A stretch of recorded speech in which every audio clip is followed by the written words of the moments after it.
Patriarchs and Prophets, chapter 28, Idolatry at Sinai. This chapter is based on Exodus 32 to 34. While Moses was absent, it was a time of waiting and suspense to Israel.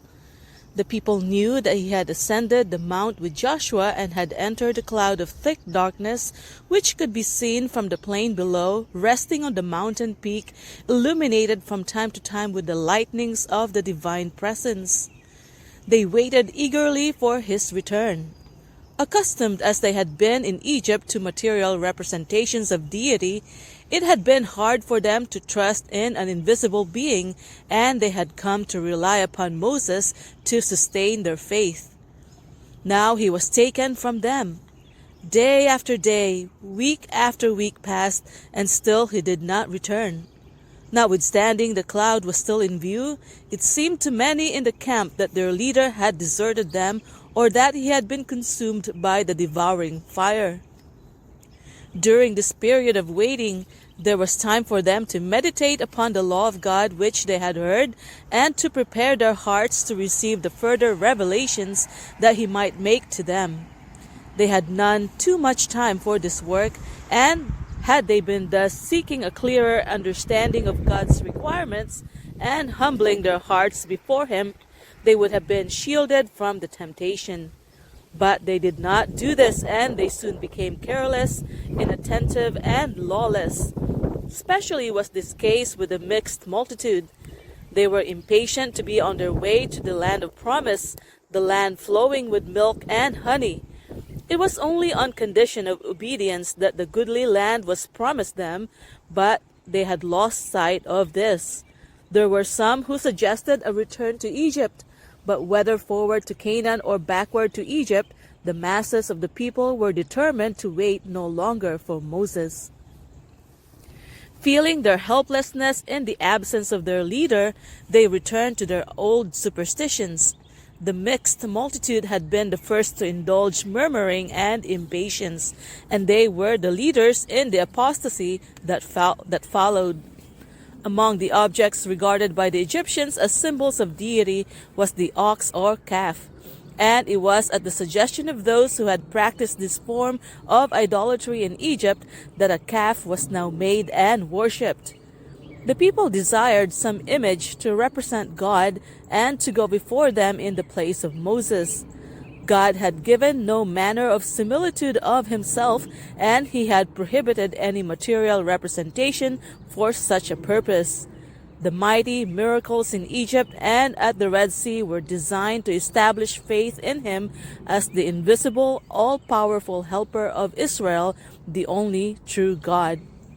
And the desire for some visible manifestation of his presence had been granted in the pillar of cloud and of fire that guided their hosts, and in the revealing of his glory upon Mount Sinai. But with the cloud of the presence still before them, they turned back in their hearts to the idolatry of Egypt and represented the glory of the invisible God by the similitude of an ox. In the absence of Moses, the judicial authority had been delegated to Aaron, and a vast crowd gathered about his tent with the demand, "Make us gods which shall go before us, for as for this Moses, the man that brought us up out of the land of Egypt, we wot not what is become of him." The cloud, they said, that had heretofore led them now rested permanently upon the mount. It would no longer direct their travels. They must have an image in its place, and if, as had been suggested, they should decide to return to Egypt, they would find favor with the Egyptians by bearing this image before them and acknowledging it as their God. Such a crisis demanded a man of firmness, decision, and unflinching courage, one who held the honor of God above popular favor, personal safety, or life itself. But the present leader of Israel was not of this character.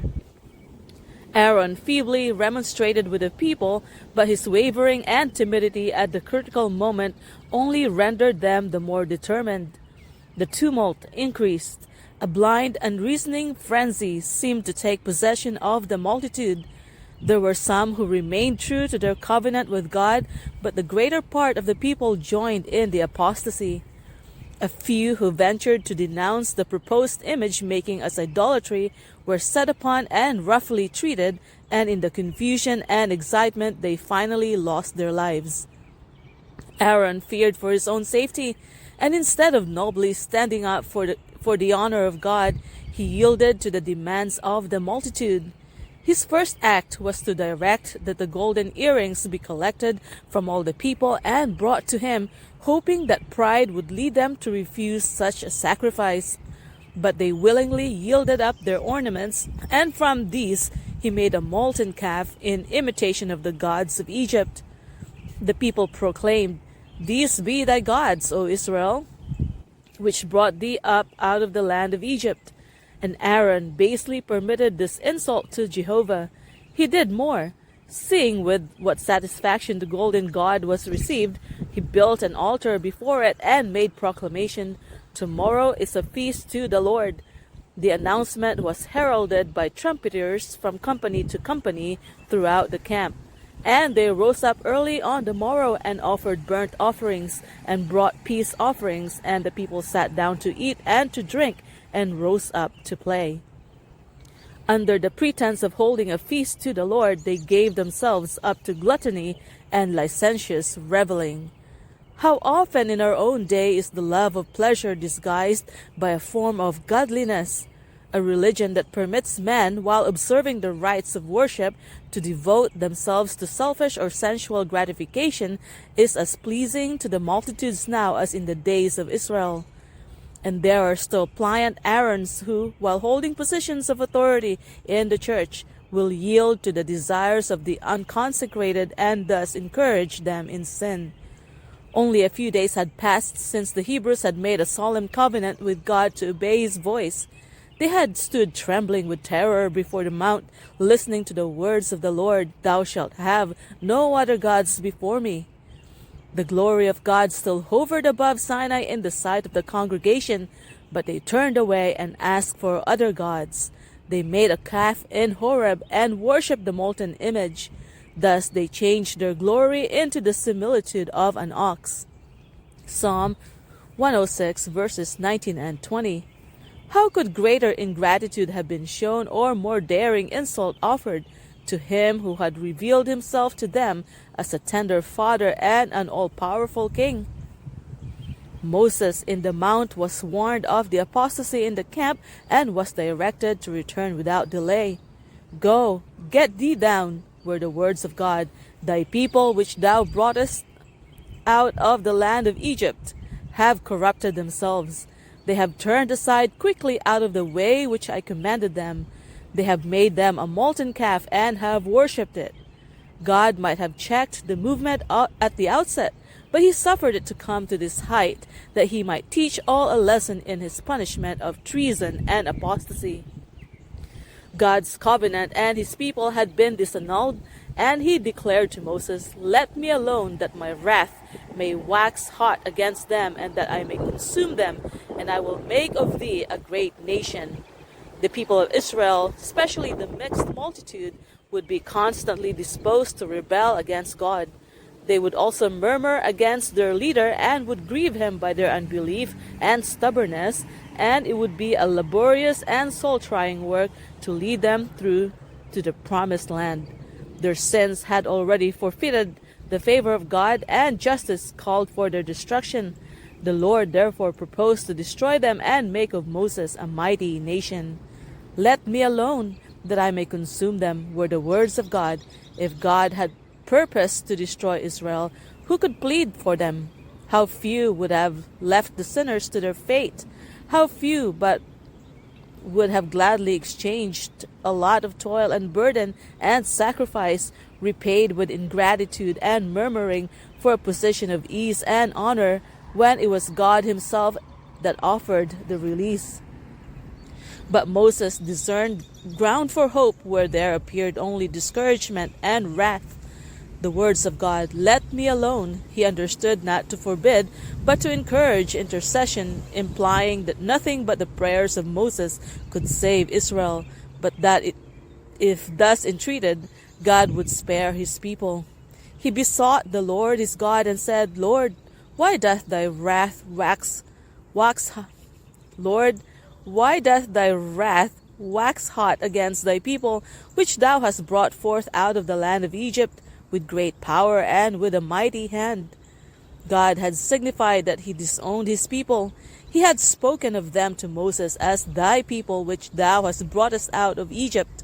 But Moses humbly disclaimed the leadership of Israel. They were not his, but God's. Thy people which thou hast brought forth with great power and with a mighty hand.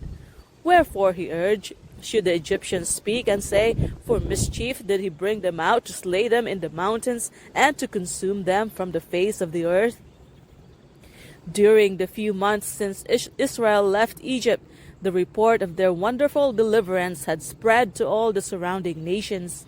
Fear and terrible foreboding rested upon the heathen.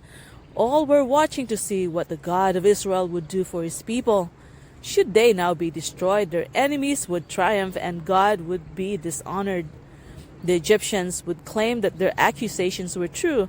Instead of leading his people into the wilderness to sacrifice, he had caused them to be sacrificed. They would not consider the sins of Israel. The destruction of the people whom he had so signally honored would bring reproach upon his name. How great the responsibility resting upon those whom God has highly honored, to make his name appraised in the earth. With what care should they guard against committing sin, to call down his judgments and cause his name to be reproached by the ungodly.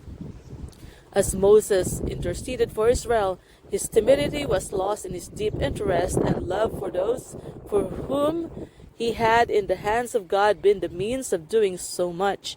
The Lord listened to his pleadings and granted his unselfish prayer. God had proved his servant. He had tested his faithfulness and his love for that erring, ungrateful people, and nobly had Moses endured the trial. His interest in Israel sprang from no selfish motive. The prosperity of God's chosen people was clearer to him than personal honor, dearer than the privilege of becoming the father of a mighty nation. God was pleased with his faithfulness, his simplicity of heart, and his integrity, and he committed to him as a faithful shepherd the great charge of leading Israel to the promised land.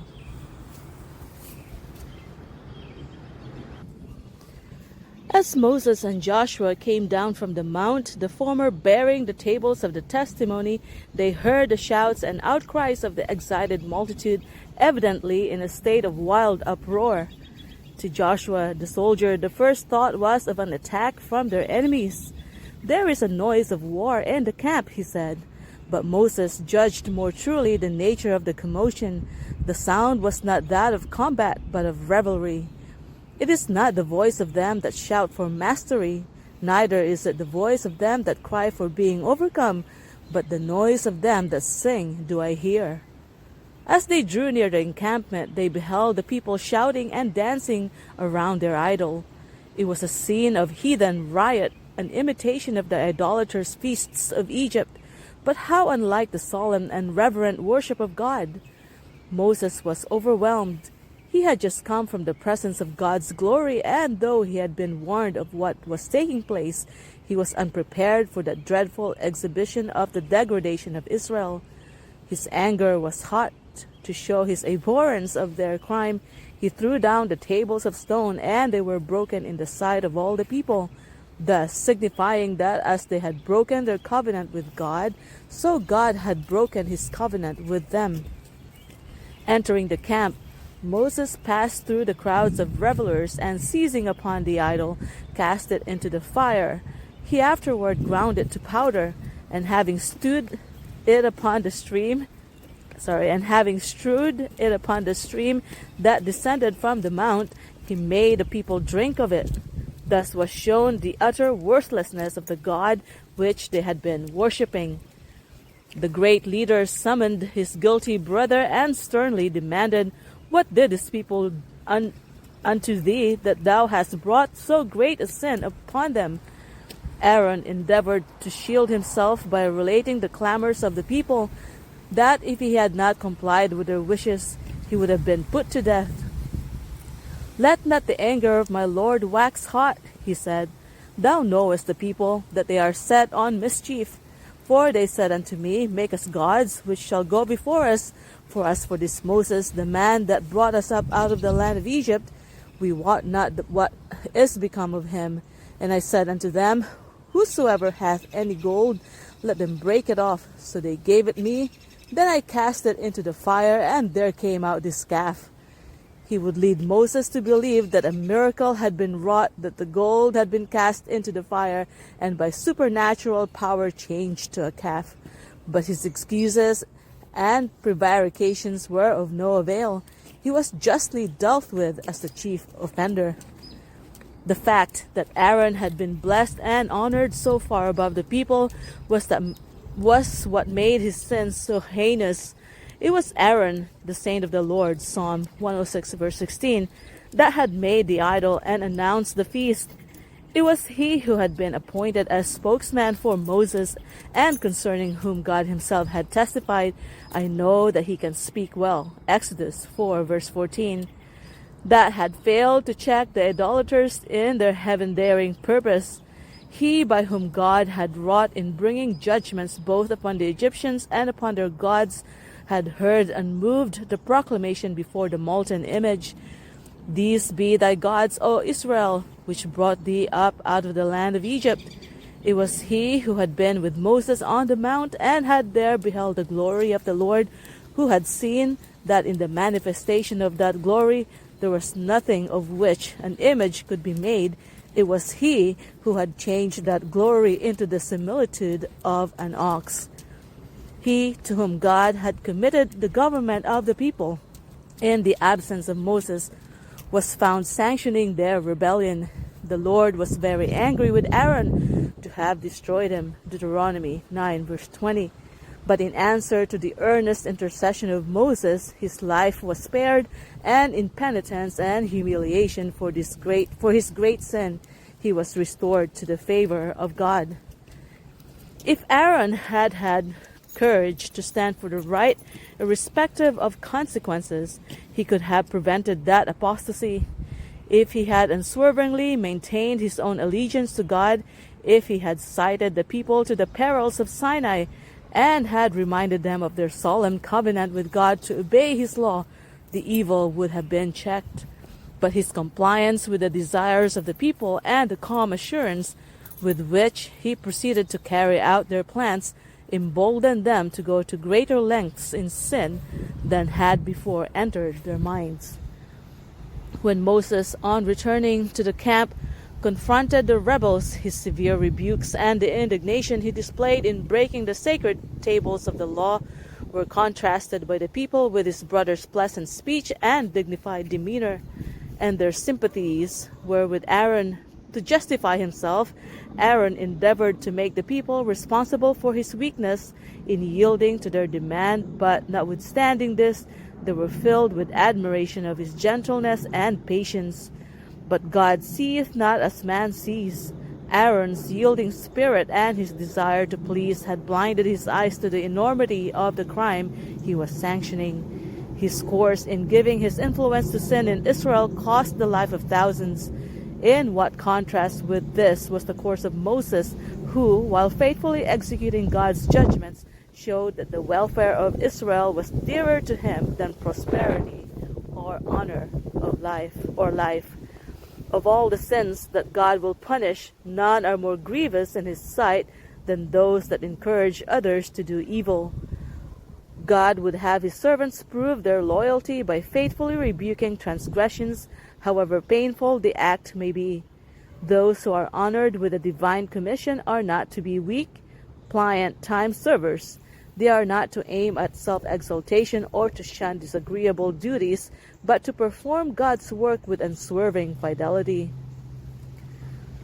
Though God had granted the prayer of Moses in sparing Israel from destruction, their apostasy was to be signally punished. The lawlessness and insubordination into which Aaron had permitted them to fall, if not speedily crushed, would run riot in wickedness and would involve the nation in irretrievable ruin. By terrible severity the evil must be put away. Standing in the gate of the camp, Moses called to the people, Who is on the Lord's side? Let him come unto me. Those who had not joined in the apostasy were to take their position at the right of Moses, those who were guilty but repentant at the left. The command was obeyed. It was found that the tribe of Levi had taken no part in the idolaters' worship. From among other tribes there were great numbers who, although they had sinned, now signified their repentance. But a large company, mostly of the mixed multitude that instigated the making of the calf, stubbornly persisted in their rebellion. In the name of the Lord God of Israel, Moses now commanded those upon his right hand who had kept themselves clear of idolatry to gird on their swords and slay all who persisted in rebellion. And there fell of the people that day about 3,000 men. Without regard to position, kindred, or friendship, the ringleaders in wickedness were cut off, but all who repented and humbled themselves were spared. Those who performed this terrible work of judgment were acting by divine authority, executing the sentence of the King of Heaven. Men are to beware how they, in their human blindness, judge and condemn their fellow men, but when God commands them to execute his sentence upon iniquity, he is to be obeyed.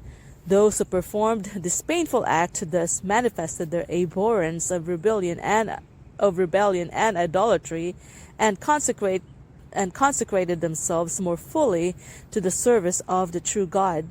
The Lord honored their faithfulness by bestowing special distinction upon the tribe of Levi. The Israelites had been guilty of treason, and that against a king who had loaded them with benefits and whose authority they had voluntarily pledged themselves to obey. That the divine government might be maintained, justice must be visited upon the traitors. Yet even God's mercy was displayed. While he maintained his law, he granted freedom of choice and opportunity for repentance to all. Only those were cut off who persisted in rebellion. It was necessary that this sin should be punished as a testimony to surrounding nations of God's displeasure against idolatry. By executing justice upon the guilty, Moses, as God's instrument, must leave on record a solemn and public protest against their crime. As the Israelites should hereafter condemn the idolatry of the neighboring tribes, their enemies would throw back upon them the charge that the people who claimed Jehovah as their God had made a calf and worshipped it in Horeb.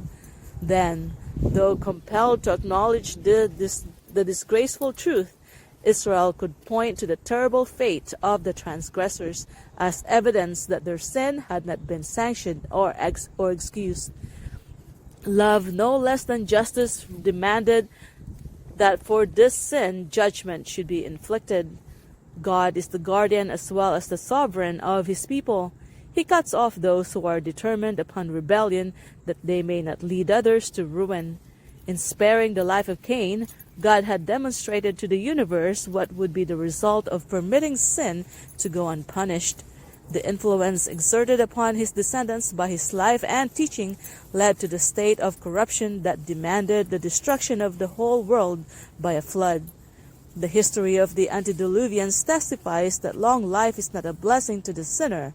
God's great forbearance did not repress their wickedness.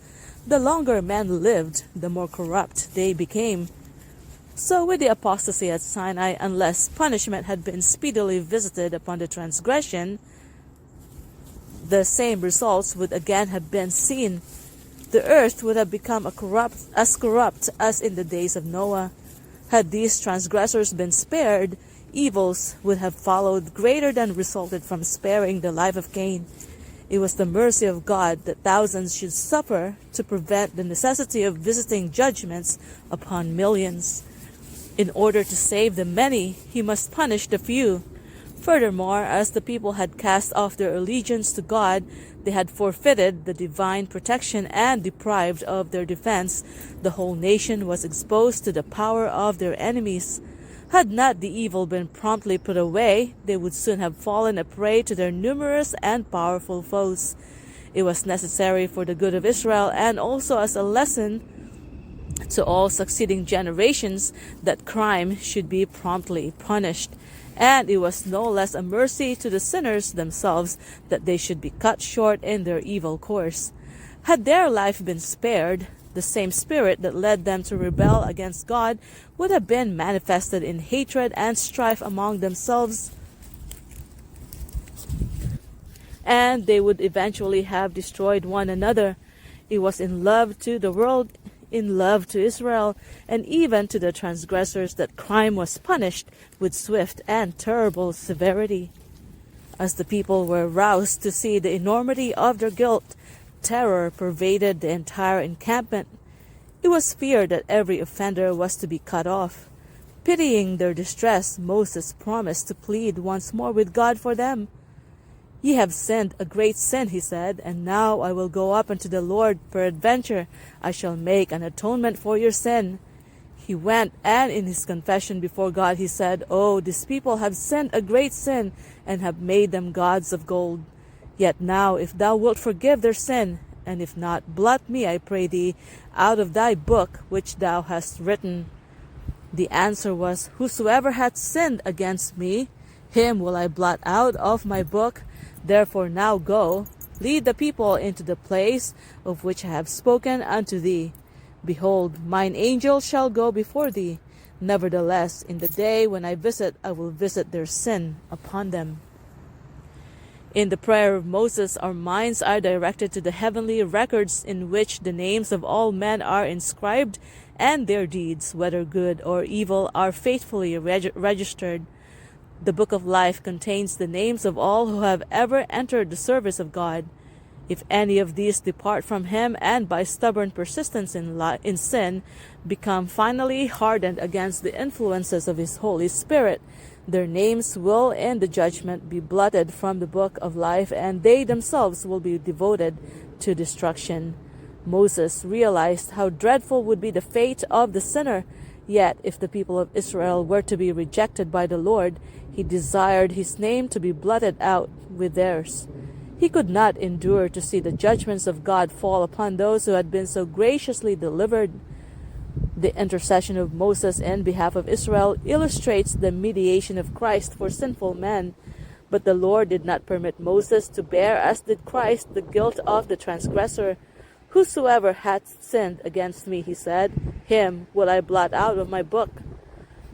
In deep sadness, the people had buried their dead. 3,000 had fallen by the sword. A plague had soon after broken out in the encampment, and now the message came to them that the divine presence would no longer accompany them in their journeyings. Jehovah had declared, "I will not go up in the midst of thee, for thou art a stiff-necked people, lest I consume thee in the way." And the command was given, "Put off thy ornaments from thee, that I may know what to do unto thee." Now there was mourning throughout the encampment. In penitence and humiliation, the children of Israel stripped themselves of their ornaments by the Mount Horeb. By the divine direction, the tent that had served as a temporary place of worship was removed afar off from the camp. This was still further evidence that God had withdrawn his presence from them. He would reveal himself to Moses, but not to such a people. The rebuke was keenly felt, and to the conscience-smitten multitudes it seemed a foreboding of greater calamity.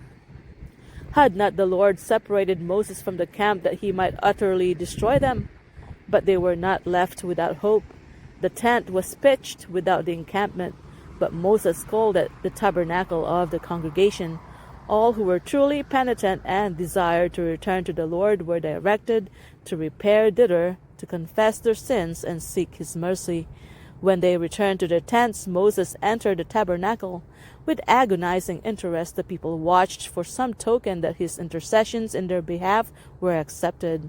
If God should condescend to meet with them, they might hope that they were not to be utterly consumed. When the cloudy pillar descended and stood at the entrance of the tabernacle, the people wept for joy that they rose up and worshipped, every man in his tent door. Moses knew well the perversity and blindness of those who were placed under his care. He knew the difficulties with which he must contend, but he had learned that in order to prevail with the people, he must have help from God. He pleaded for a clearer revelation of God's will and for an assurance of his presence. "See, thou sayest unto me, Bring up this people, and thou hast not let me know whom thou wilt send with me. Yet thou hast said, I know thee by name, and thou hast also found grace in my sight. Now therefore, I pray thee, if I have found grace in thy sight, show me now thy way, that I may know thee, that I may find grace in thy sight, and consider that this nation is thy people. The answer was, My presence shall go with thee, and I will give thee rest. But Moses was not yet satisfied. There pressed upon his soul a sense of the terrible results should God leave Israel to hardness and impenitence. He could not endure that his interests should be separated from those of his brethren, and he prayed that the favor of God might be restored to his people, and that the token of his presence might continue to direct their journeyings. If thy presence do not go with me, carry us not up hence. For wherein shall it be known here that I and thy people have found grace in thy sight? Is it not in that thou goest with us? So shall we be separated, I and thy people, from all the people that are upon the face of the earth. And the Lord said, I will do this thing also that thou hast spoken, for thou hast found grace in my sight, and I know thee by name. Still the prophet did not cease pleading. Every prayer had been answered, but he thirsted for greater tokens of God's favor. He now made a request that no human being had ever made before. I beseech thee, show me thy glory. God did not rebuke his request as presumptuous, but the gracious words were spoken, I will make all my goodness pass before thee. The unveiled glory of God no man in his mortal state can look upon and live, but Moses was assured that he should behold as much of the divine glory as he could endure. Again he was summoned to the mountain's summit. Then the hand that made the world, that hand that removeth the mountains, and they know not, Job 9 verse 5, took his creature of the dust, this mighty man of faith, and placed him in a cleft of the rock, while the glory of God and all his goodness passed before him. This experience, above all else, the promise that the divine presence would attend him, was to Moses an assurance of success in the work before him, and he counted it of infinitely greater worth than all the learning of Egypt, or all his attainments as a statesman or a military leader. No earthly power or skill or learning can supply the place of God's abiding presence. To the transgressor it is a fearful thing to fall into the hands of the living God. But Moses stood alone in the presence of the Eternal One, and he was not afraid, for his soul was in harmony with the will of his Maker. Says the psalmist, If I regard iniquity in my heart, the Lord will not hear me. Psalm 66 verse 18. But the secret of the Lord is with them that fear him, and he will show them his covenant. Psalm 25 verse 14. The deity proclaimed himself the Lord God, merciful and gracious, long-suffering and abundant in goodness and truth, keeping mercy for thousands, forgiving iniquity and transgression and sin, and that will by no means clear the guilty. Moses made haste and bowed his head toward the earth and worshipped. Again he entreated that God would pardon the iniquity of his people and take them for his inheritance. His prayer was granted. The Lord graciously promised to renew his favor to Israel, and in their behalf to do marvels such as had not been done in all the earth nor in any nation. 40 days and nights Moses remained in the mount, and during all this time, as at the first, he was miraculously sustained. No man had been permitted to go up with him, nor during the time of his absence were any to approach the mount. At God's command, he had prepared 2 tables of stone, and had taken them with him to the summit. And again the Lord wrote upon the tables the words of the covenant, the 10 commandments. During that long time spent in communion with God, the face of Moses had reflected the glory of the divine presence. Unknown to himself, his face shone with a dazzling light when he descended from the mountain. Such a light illumined the countenance of Stephen when brought before his judges, and all that sat in the council, looking steadfastly on him, saw his face as it had been the face of an angel. Acts 6 verse 15. Aaron, as well as the people, shrank away from Moses, and they were afraid to come nigh him. Seeing their confusion and terror, but ignorant of the cause, he urged them to come near. He held out to them the pledge of God's reconciliation and assured them of his restored favor. They perceived in his voice nothing but love and entreaty, and at last one ventured to approach him. Too awed to speak, he silently pointed to the countenance of Moses and then toward heaven. The great leader understood his meaning. In their conscious guilt, feeling themselves still under the divine displeasure, they could not endure the heavenly light, which, had they been obedient to God, would have filled them with joy. There is fear in guilt. The soul that is free from sin will not wish to hide from the light of heaven. Moses had much to communicate to them, and compassionating their fear, he put a veil upon his face and continued to do so thereafter whenever he returned to the camp from communion with God. By this brightness, God designed to impress upon Israel the sacred, exalted character of his law and the glory of the gospel revealed through Christ. While Moses was in the mount, God presented to him not only the tables of the law, but also the plan of salvation. He saw that the sacrifice of Christ was prefigured by all the types and symbols of the Jewish age, and it was the heavenly light streaming from Calvary, no less than the glory of the law of God, that shed such a radiance upon the face of Moses. That divine illumination symbolized the glory of the dispensation, of which Moses was the visible mediator or representative of the one true intercessor. The glory reflected in the countenance of Moses illustrates the blessings to be received by God's commandment-keeping people through the mediation of Christ. It testifies that the closer our communion with God and the clearer our knowledge of his requirements, the more fully shall we be conformed to the divine image, and the more readily do we become partakers of the divine nature. Moses was a type of Christ. As Israel's intercessor veiled his countenance because the people could not endure to look upon its glory, so Christ, the divine mediator, veiled his divinity with humanity when he came to earth. Had he come clothed with the brightness of heaven, he could not have found access to man in their sinful state. They could not have endured the glory of his presence. Therefore he humbled himself and was made in the likeness of sinful flesh, Romans 8 verse 3, that he might reach the fallen race and lift them up.